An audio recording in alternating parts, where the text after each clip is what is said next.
rabbil azimi wa bihamdihi. Itu kalau di ulama-ulama persis nggak dipakai. Karena hadis itu lemah gitu. Yang itu bohong.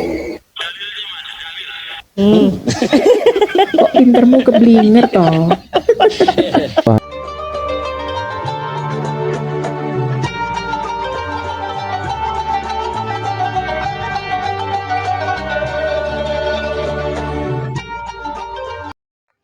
Assalamualaikum warahmatullahi wabarakatuh. Bismillahirrahmanirrahim. Alhamdulillahirrahmanirrahim. Wabihi nasta'in wa ala umuri dunya waddin. Assalatu wassalamu ala asyrafil anbiya wal mursalin sayyidina Muhammadin wa ala alihi wa sahbihi ajma'in. Amma ba'du. Bapak Ibu sahabat Cahyati yang dirahmati Allah, di kesempatan kali ini kita jumpa lagi. Mudah-mudahan kita senantiasa mendapatkan limpahan nikmat dan rahmatnya, mendapatkan taufik dan hidayahnya, mendapatkan ridha dan hidayahnya, dikabulkan hajatnya, amin ya rabbal alamin. Tak lupa kami ucapkan terima kasih kepada para pemirsa, Bapak Ibu, sahabat yang dirahmati Allah atas dukungan dan sayangnya. Jazakumullahu ahsanul jaza. Dan bagi pemirsa yang baru bergabung, baru menemukan channel kami, jangan lupa ditekan tombol subscribe-nya, nyalakan tanda loncengnya, klik tanda jempolnya, share ke tab sosial Anda, ya, tab sosial media Anda, dan tinggalkan komentar di bawah video ini. Di kesempatan kali ini kami membawakan video ini dari orang-orang salafi, orang-orang wahabi yang mempermasalahkan bacaan zikir setelah sholat. Ya biasa kalau tidak mempermasalahkan amaliyahnya orang bukan wahabi. Jadi ciri-cirinya orang-orang wahabi itu seperti itu, mempermasalahkan amaliyahnya umat Islam yang selain kelompok mereka. Itu sudah menjadi tradisi dari kaum salah fikir. Jadi kita langsung simak videonya. Rabbil azimi wa bihamdihi. Itu kalau di ulama-ulama persis nggak dipakai. Karena hadis itu lemah gitu. Yang itu bohong. Kok pintermu keblinger toh? Kaitan dengan apa yang menjadi statement dari Ustadz Wahabi, Ustadz Salafi Wahabi. Seperti bacaan Subhana rabbil azimi wa bihamdihi. Itu kalau di ulama-ulama persis nggak dipakai. Karena hadis itu lemah gitu. Yang dipakai oleh persis tadi Subhanakallahumma rabbana wa bihamdika Allahumma ighfirli. Dasar Wahabi, dasar Wahabi, dasar. Kasihan si Jones.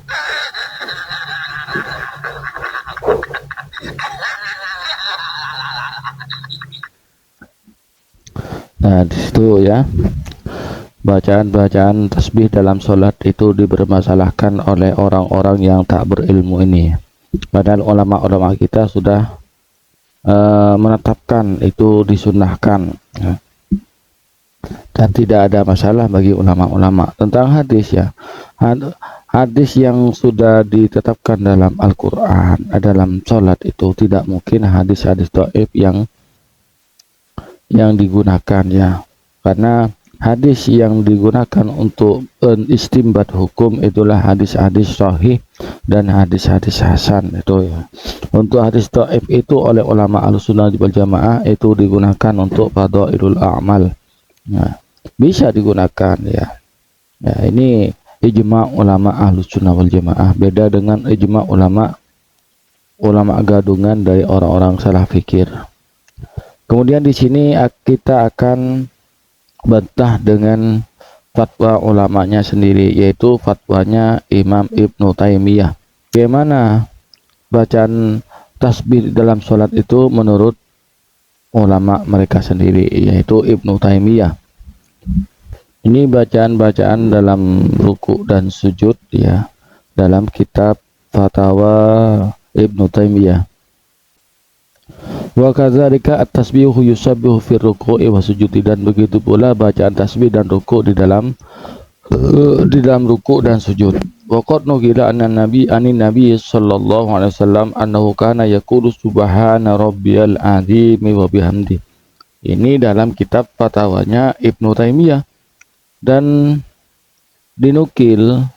dikutip dari Nabi Muhammad SAW, sesungguhnya kanjeng Nabi itu ialah berkata dalam rukuknya, yaitu subhana rabbiyal azim wa bihamdi, subhana rabbiyal a'la.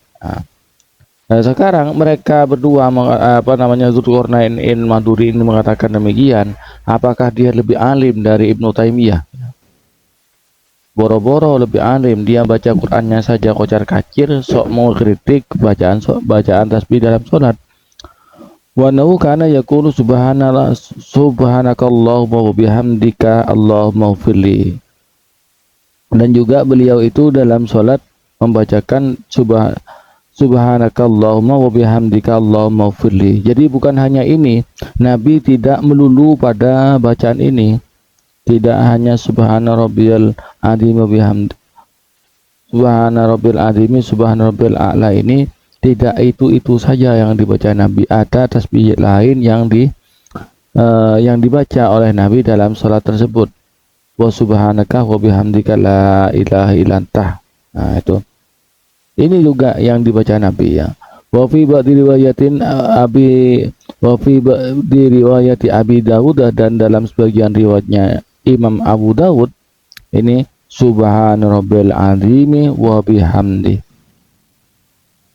Nah, ini kan, ya, sudah ada dalilnya seperti ini. Jadi Nabi tidak melulu pada itu. Jadi apa yang dikatakan oleh Dzulqarnain al-Kaburi itu sangat salah, ya.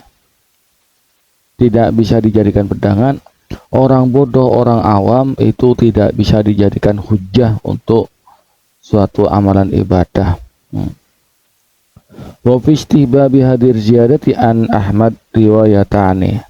Dan di dalam kesunahan tambahan ini, yaitu dari Imam Ahmad, ada 2 riwayat.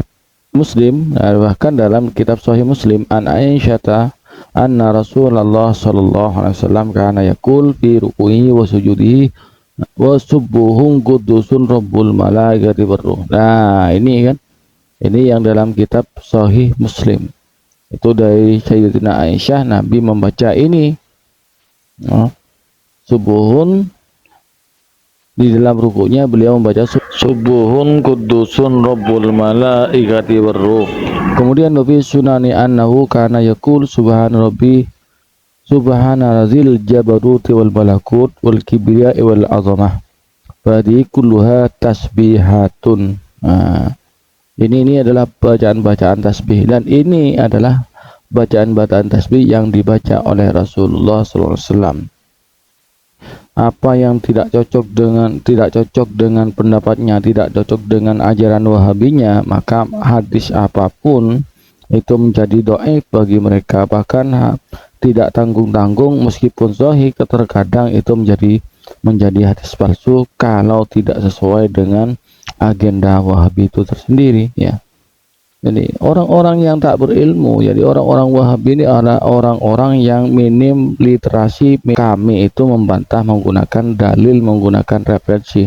Mereka yang mengomentari video-video kami di dalam kolom komentar itu mengomentari dengan asal nyerocos saja, asal ketik saja. Orang yang tak berilmu membantah cuman pakainya itu. Paling kalau mentok-mentoknya sudah tidak punya argumen untuk membalas, untuk menangkal argumentasi kita, itu mereka dengan mengumpat, mencela dan mencaci. Itu kelakuan mereka, ya. Kalau sudah kehabisan dalil, beraninya mereka itu mendoifkan hadis-hadis Nabi. Malah mereka itu ilmunya tidak sampai ke sana.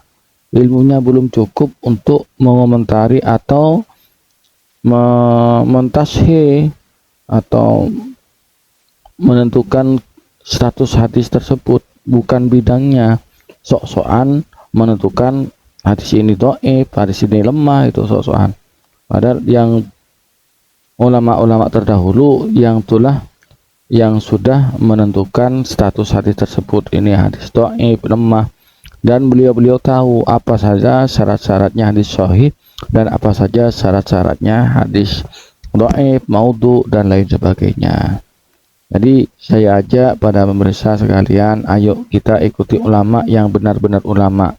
Jangan ulama yang tanggung-tanggung yang hanya bisa menyalah-nyalahkan amalia orang lain, ya. ulama Ahmadiyah yang sudah ada dalilnya, sudah ada referensinya,